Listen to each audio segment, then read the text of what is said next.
नमस्कार. DBC लाईव्हच्या बातमीपत्रात आपले स्वागत. इस्रायलकडून लेबनॉनवर करण्यात आला मारा, तर हिजबुलकडून 300पेक्षा जास्त रॉकेटचे मारे करण्यात आले. इस्रायल आणि हिजबुल यांच्यात घनघोर रणसंग्राम सुरूच. साऱ्या जगाचे आता इकडे लक्ष लागलेले आहे. ऑस्ट्रेलियामधील न्यायालयाने महिलांच्या बाबतीत एक सुखद असा निर्णय नुकताच घेतलेला आहे. अंतराळात अडकलेल्या सुनीता विल्यम आणि विल्मोर यांना परत आणण्यासाठी नासाकडून केले जात आहेत एक नियोजन.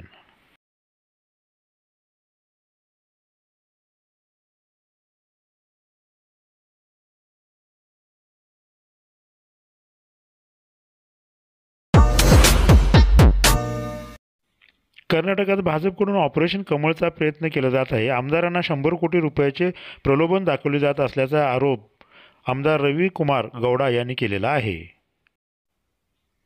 आसाममध्ये महिलेवर झालेल्या गँगरेपच्या निषेधार्थ महिला उतरल्या रस्त्यावर. लोकप्रतिनिधींना केला आहे मज्जाव. पुण्यात PSIवर कोयत्याने डोक्यावर हल्ला करून जखमी करण्यात आले. राज्यातील कायदा आणि सुव्यवस्थेचा बोजवारा फडणवीस अपयशी ठरल्याचे जयंत पाटील यांनी म्हटले.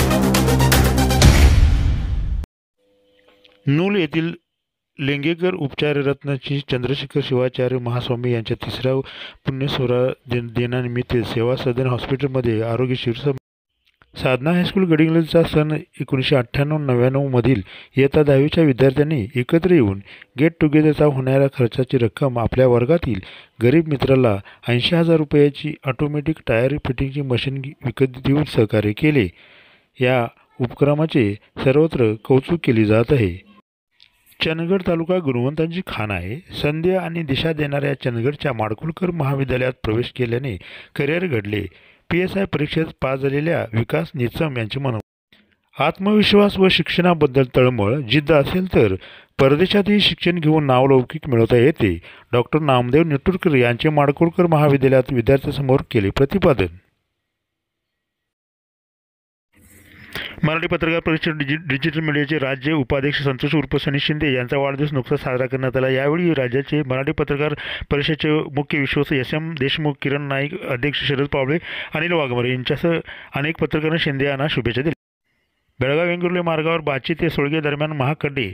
शिवसेना UBT गटाचे प्रभाकर खांडेकर आणि प्राध्यापक दीपक पाटील यांच्या नेतृत्वाखाली नुकताच रस्ता रोको आंदोलन करण्यात आलं.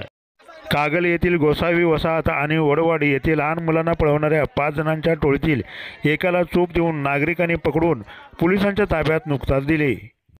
अडकूर तालुका चंदगड येथील प्राथमिक आरोग्य केंद्राचे ग्रामीण रुग्णालयामध्ये रूपांतर करण्यासाठी यावे या मागणीसाठी खासदार छत्रपती शाहू महाराज यांना आणि शिवसह्याद्री ग्रामविकास प्रतिष्ठानचे अध्यक्ष सुरेश दळवी यांनी नुकतेच निवेदन दिले. वर्षापूर्वी मनेरे धनगरवाडी येथील 32 वर्षीय उमेश फाले बेपत्ता झाले होते. पोलीस तपासात त्यांचा खून करण्यात आला आहे उघड झाले आहे. या प्रकरणी दोडागाव मार्ग पोलिसांनी 3घांना जेरबंद केलेले आहे.